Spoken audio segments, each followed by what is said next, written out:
네, 정부와 여당, 대통령실이 고위 당정협의회를 열고 강력사건 범죄자의 신상 공개 확대와 또 일본의 오염수 방류 관련 대책 등을 논의합니다.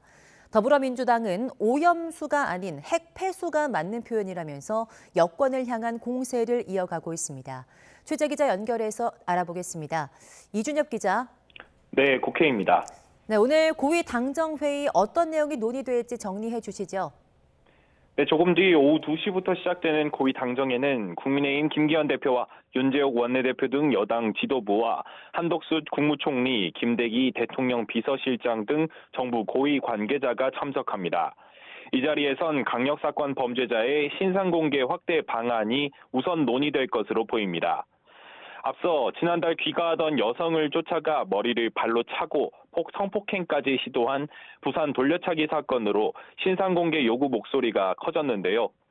윤석열 대통령이 직접 여성에 대한 강력범죄 가해자의 신상공개 확대 방안을 조속히 추진하라고 지시한 만큼 오늘 구체적인 대책이 나올지 주목됩니다. 부산 사건 가해자 이모 씨처럼 재판 중인 피고인은 신상공개를 할 수 없는 상황을 개선하는 등 신상공개 대상의 신분과 범죄를 확대하는 데에 초점이 맞춰질 것으로 보입니다. 또 오늘 고위당정에서는 일본의 후쿠시마 오염수 방류 관련 대책도 다뤄질 예정입니다.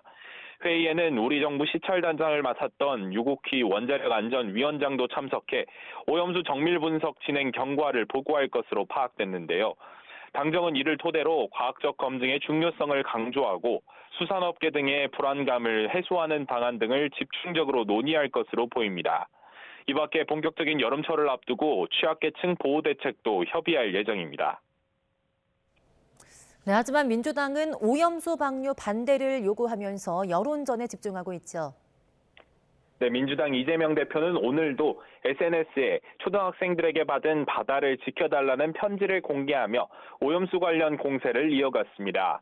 경남 창원의 한 초등학교 선생님과 학생들이 보낸 편지들에는 해양 생태계 파괴를 걱정하는 내용이 담겨 있었는데요. 이 대표는 학생들 걱정들처럼 바다는 모든 생명을 품어주는 귀한 존재인 만큼 후쿠시마 오염수 해양 투기는 미래 세대의 생명과 안전이 걸린 일이라고 주장했습니다. 민주당은 어제는 인천 부평역 북광장에서 이 대표를 포함한 당 지도부가 총출동해 후쿠시마 오염수 방류 반대 규탄 대회를 열었는데요. 오염수도 순화된 표현이라면서 오염수가 아닌 핵폐수라고 불러야 한다고 목소리를 높였습니다. 국민의힘은 이에 대해 아니면 말고식의 괴담과 카더라식 폭로 정치에 능숙한 민주당의 못된 DNA가 다시 발현됐다고 맹비난했습니다. 이어 이재명 대표는 왜 중국 원전 55기에서 서해로 내뿜는 오염수에 대해서는 아무 말이 없느냐고 되물었습니다. 괴담과 선동이 과학을 이길 수는 없다며 입증되지 않은 이 대표의 후쿠시마 핵폐수 주장은 명백한 가짜뉴스이자 저급한 정치 선동일 뿐이라고 깎아내렸습니다. 지금까지 국회에서 전해드렸습니다.